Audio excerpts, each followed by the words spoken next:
Hello, everybody. Gage says it's empty. Let's go see what's in the fridge today.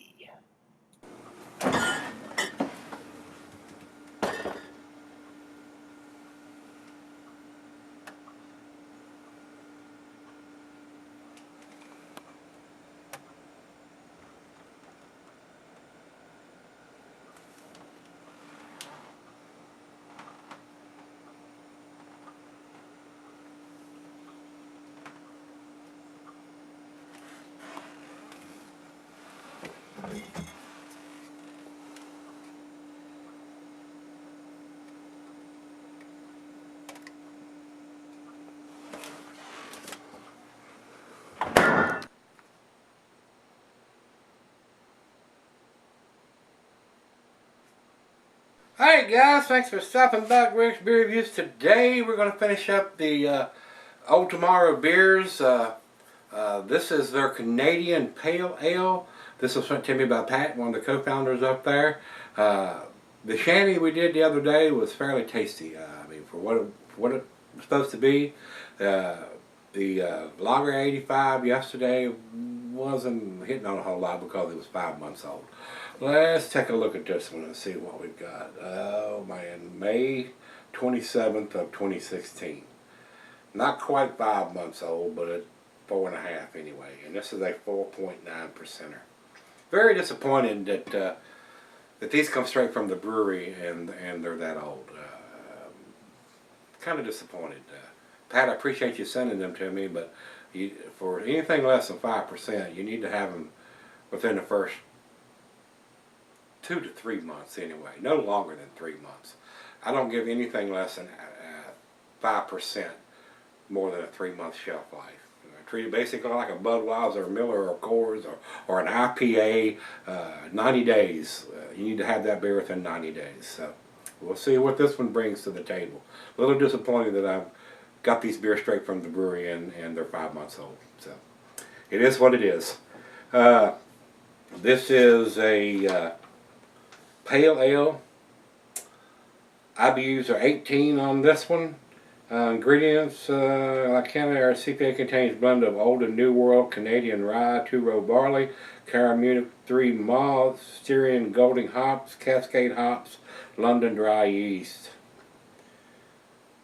Flavor velvety, smooth and crisp, clean, refreshing and satisfying, distinctively designed for Canadian taste. I'm definitely not Canadian. Blended citrus notes, entice the nose, and balance of newly biscuity aroma. Very low IBU, 18 on this beer. I would probably think this is more in line for English style pale ale than an American style pale ale, because we like to hop the hell out of it. And I'm thinking more like the Old Tomorrow Brewery is more of a transitional beer company. They're trying to get people that are drinking probably Canadians macro lagers, whether it's Labatt's or whatever, Molson or whatever the macro lager is up there. So and they're just doing something with a little bit better ingredients rather than an adjunct lager or beer. So let's get on with this. Food pairings for this style of beer. Cuisine is Pan-Asian cheeses, the earthy Camembert Fontina. Your nutty cheeses, Asiago Cobo, Parmesan, tangy, briquette and feta, and the meat is poultry. Glass by the pint, back in non-tumbler mug, side down, and not recommended for cynic celarings. That's why I'm fussing. It's 5 months old. Let's get it into the glass. Oh, it's coming out. It's rather carbonated. So we're not going to pour it too aggressive. It ain't producing a monster head, so let's go ahead and kick it up a notch. Alright. Almost a finger of head. I like golden color. A lot of bubbles streaming up. Doesn't seem to be overly carbonated. Let's get a nose on it. I'm getting that, what you would call the noble hops or the English style hops, the more herbal, floral hop presence. Maybe a hint of some citrusiness in there, but more herbal and floral than anything else. Maybe a slight hint of some tangerine in there. And I am getting the biscuity malt. So let's give it a taste. Cheers, everybody. Cheers, Pat.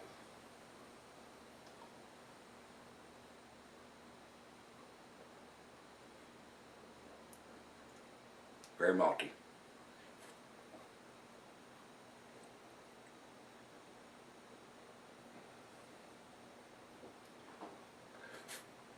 Very easy drinking.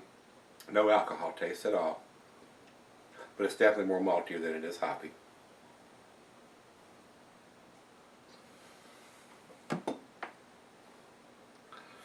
And the age of the beer is going to compound that.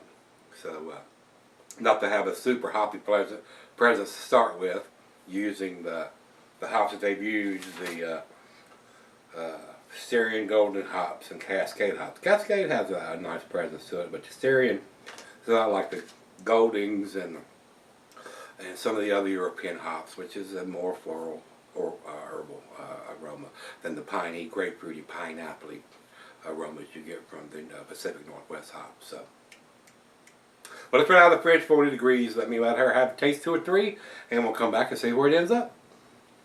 Alright guys, I'm back. Got just a little left here. Guys, not overly impressed with this one either. It's past its shelf life as far as I'm concerned. Definitely getting more of the maltiness, and especially using the hops that they've used, which don't have a big hop presence. Cascade does a little bit, but the Styrian is just like the Kent Goldings and a lot of European hops just don't have a big hop presence. You get that herbal floral presence. Final chug.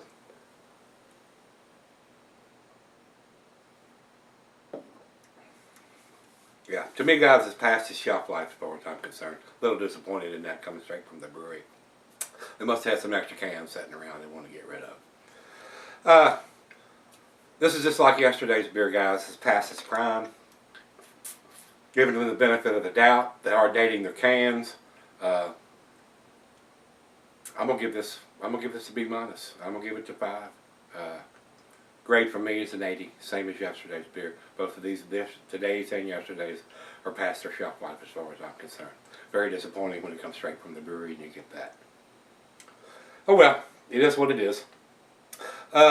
Over to Beer Advocate, they say 83 in the good range. I wouldn't argue with that. I'm giving it an 80, so we're only 3 points, a couple of points away from each other. But over to Rate Beer says overall 47 and 39 in the style. They're not quite as nice. And for our final check-in, we will go to Untapped. Untapped is at 3.38. That's their B-. It doesn't get to the B till you get to 3.5. So we're in agreement here. It's the B- beer. And to be honest, I think I'm being generous, being this beer was canned in May. So very disappointed that I've been sent old beer straight from the brewery. So, like I said, they must have a bunch of it sitting around. And Pat, I appreciate you sending it to me, but I'm a little disappointed you shipped me beers that were 5 months old. So we're going to leave it at that. If you've had this one, from Old Tomorrow, the Canadian Pale Ale, let me know what you think. And I think we'll probably dig something a little tastier out of the fridge tomorrow. See you then.